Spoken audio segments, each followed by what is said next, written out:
What up mga kumpadre? Kamusta kayo lahat? Kung natapos mo man yung una kong upload, ano kamusta? Nasimulan mo na ba? Sana nasimulan mo na yan kumpadre. Kahit 1%, sana nasimulan mo na yan. Ito panibago na naman. Ito napakaganda ng topic na to kasi tungkol to sa ARX, paano maglaro. Sobrang daming nagme-message sa akin, 80% yata tungkol sa ARX. Mga pamatanda, mga pasundalo, police, sikat na rapper, ang dami nagme-message sa akin. Kaya ito gagawa tayo. Dulot lang ng kaalaman ko sa tayo naglalaro sa malamig na kalsada. Malamang hindi lahat ng sabihin ko tama sa pananaw mo, pero ito yung gumana sa akin. Roto hindi ko ipopost.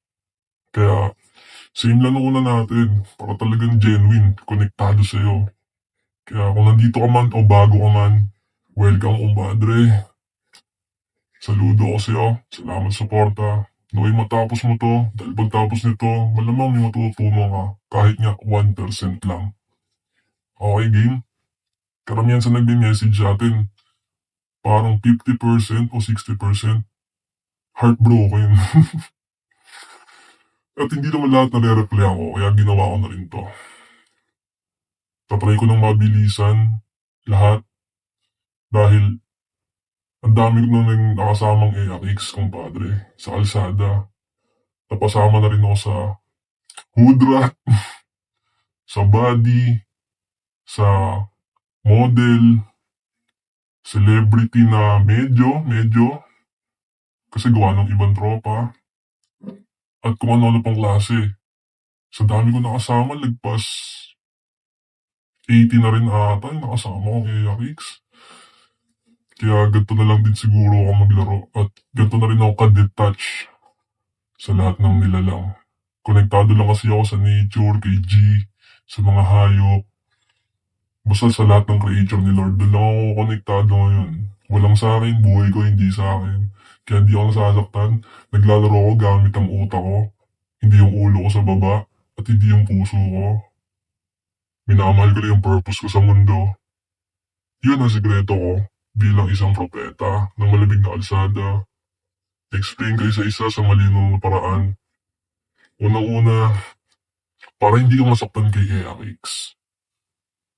Lagi mong tatandaan na walang sayo. Walang sayo, kumpadre. Kung yung buhay mo hindi sayo, ano pa yung buhay ni ARX? Hindi sayo yan. Kaya pag nakasama mo, kung sino man na ipadala sa'yo ng tadhana, enjoy mo lang yung oras mo. Ako, ini-enjoy ko ng oras ko. Tinitignan ko lang kung ano yung mapupulot ko kay ARX. Nakaalaman. Pinapasok ko lang ulit siya sa utak ko. Ganun lang ulit. Para nadadagdagan ako kahit 1%. Kung maging mabuti man siya sa akin, tuloy-tuloy tayo, maglalaro tayo ng apoy. At kung sa huli, lamigin man ako dahil sa mga pwede niyang gawin sa akin, lokohin man ako, pagbalit man ako, hindi ako bitter, malaya siyang alis, pupulutin ko lang ulit yung matututunan ko doon, tapos lilipat na ako sa susunod na RX. Mapabesti o pinsan niya. Ganun lang, kumpadre. Hindi komplikado, napakadali lang. Kaya patalas ka lang ng patalas at lalo ka nila nagugustuhan. Kasi nagtataka sila bakit ganun. Bakit parang ang dali lang sa'yo ng lahat. Di ba ganun linya naman? Ang dali naman sa'yo kasi ng lahat eh. Parang wala lang ako sa'yo eh. Ay, alam ko dumating kayo sa gano'n, compadre. Pero yun yung mga double storage ako, compadre, nagbabalik. Pero yun nga, yun yung mga manipulation tactics ng mga ARX. At pagdating sa sarili mo, yun yung senyalis na naglalaro ka ng tama. Pag bumabanat sila ng ganun sa'yo. At kapag nandoon ka sa sitwasyon na yun, move on ka lang, huwag ka na lilingon. Kasi may napulot ka na doon, tapos ka na. Balikan mo na lang ulit siya pag maglalaro ka. Kaya pag down bad ka, tamang trip ka, ganun na lang compadre, huwag mo na masyadong tambayan yun. Kasi ang tunay naman lalaro, nasasaktan, nilalamig, dahil kasama sa laro yan, pero hindi tumatambay sa kung saan siya nadapa. Abante lang, tuloy-tuloy lang. Pag naghilom na yung sugat, ibig sabihin, mas tumalas ka, mas lumupit ka ngayon, mas lumaki yung muscle mo. Ganun maglaro. sa mga AIX. Pero siyempre, paano ba maging ganyan, kumpadre? Paano ba tumalas yung utak ko? Kailangan, masanay kang ma-reject. Kung baguhan ka, okay lang ma-reject. Mabroken ka, tumira ka, hindi pumasok yung tira mo, airball. Ayos lang yon. Basta hindi ka uhaw. At sumusubo ka kahit sa mga AIs na hindi mo level. Para nakita mo hanggang saan ka. Ako, ganun ginagawa ko. Hanggang ngayon naman sa page, nakikita niyo naman.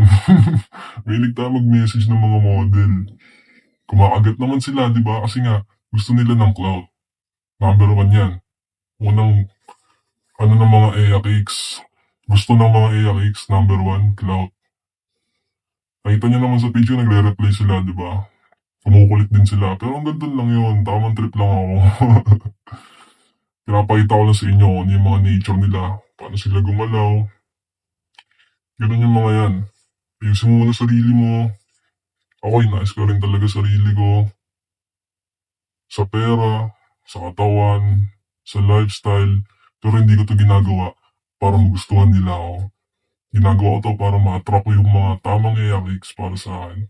Siyempre, yung mga dadapos sa'yo ng mga kulit na gusto ng mga kasiyahan, mga nakaw na sandali, doon ka maglalaro. Kasi wala namang commitment yun eh. Ako doon ako naglalaro pag ganun. Lahat ng maaari kong pwedeng gawin, tinatanong ko sila tungkol sa mismong impormasyon nila, ano yung gusto nila marating, paano nila nakikita sarili nila, ano yung katangian na meron sila. Pero hindi nila alam habang tinatanong ko yun. Natututo na ako sa kanila, yun na yun. Doon ka tatalas, kailangan di ka rin takot magtanong sa mga AIX na to. Para din di na rin masayang oras to. Makilala mo na agad siya. Ma-figure out mo na agad. At maka-exit ka na agad hanggat maaari. Wala mo agad kung panggabi lang ba to o pang habang buhay. Ganun lang naman yung padre. At kung nabobroken ka pa sa panahon ngayon, supot ka, big S ka. Nagkalat na ang pine shit dyan, kumpadre. Hindi ka na mabobroken dapat. Dapat di ka nga nauubusan eh. Kung wala kang AIX ngayon, wala kang bitaw eh. Kasi ang dadali na. Ang dadali na mga dagit ngayon. Ang dadali nila maboard. Ang bilis na nilang maghanap ng escape. Ang bilis nilang maghanap ng kasiyahan. Tatakas pa kayo mga yan. Dadaya pa yan sa'yo. Pag malaro yung bunganga mo. Ang hanap kasi nga nila, nakaw na sandali, kasiyahan. Sobrang bored nila eh. Paano sila cellphone? Hindi sila marunong magsaing. Hindi naman lahat. Pero sa napapansin ko ngayon, ang hilig nila sa TikTok standard. Demand ng demand pero sarili nila wala. Pero naintindihan natin yon at hindi natin sila para i-down. Lalaruin lang natin sila. Okay? Karamihan sa inyo, mali yung atake nyo eh. Alam nyo naman ganun siya kasi pinaparinggan nyo pa ng ganun. Mali yun. Maging mabait ka pa din in the way na hindi mo sila minamata kung padre. Kahit na anong status mo.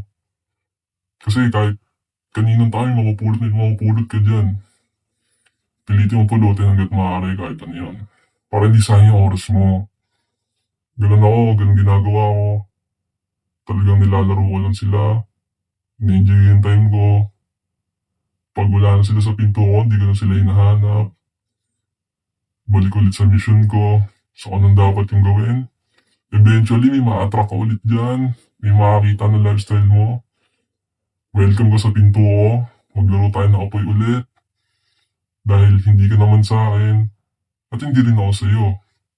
Pero kailangan mo respetuhin yung programa ko. At yung play ko kung paano gumalaw dito pag kasama mo ako. Ganun. Kalmadong boundaries lang. Kalmado lang. Walang sapilitan. Ngayon, mas lalo sila nababaliw sa'yo. Kasi ngayon na sila nakatagpo ng ganong klase. Lalo na kung nanggaling sila sa mahinang egalal na hindi kayang dalhin sa sarili. Mahirapan na umalis si AIX kapag ganon. Pag ikaw yung unang malapit na lalaki na tagpuan niya. Pero syempre, kailangan marunong ka pa rin mag-control. Ako ginagawa ko, kumpadre. Kung paano ko sila kontrolin. Hindi ko sila laging kinakausap. Hindi ko sila sinasanay na kausap nila ako lagi. Kailangan rin nilang respetuhin. Talagang busy ako. Dahil kung gusto nila ng lagi may oras sa kanila, ibig sabihin ayaw nila umangat yung lalaking yun. Alam mo kung bakit? Natatakot kasi yung mga yan na pag umangat ka, palitan mo agad sila. Maghanap ka ng mas malaki puwet sa kanila, mas maganda sa kanila, mas makinis. Yun ang mga mindset ng mga AIs. Kaya kung ayaw niya na busy ka, ayaw niya na lumupit ka. Tumakbo ka na kapag gano'n. Try mo pa rin kontrolin, pagsabihan mo, kung hindi siya makikinig, umalis ka na. Yun lang yun. Fetish kasi ng iba nating kumpadre, nagpapakontrol sila eh. Doon sila, feeling nila, mahal na mahal sila nung nila. Eh, hindi ganun, hindi ganun. Hindi mo lang nakikita. Kasi nga, tulog ka. Pero dahil narinig mo na sa akin ngayon, alam mo na kung sakaling ginagano ka mo ng AX mo.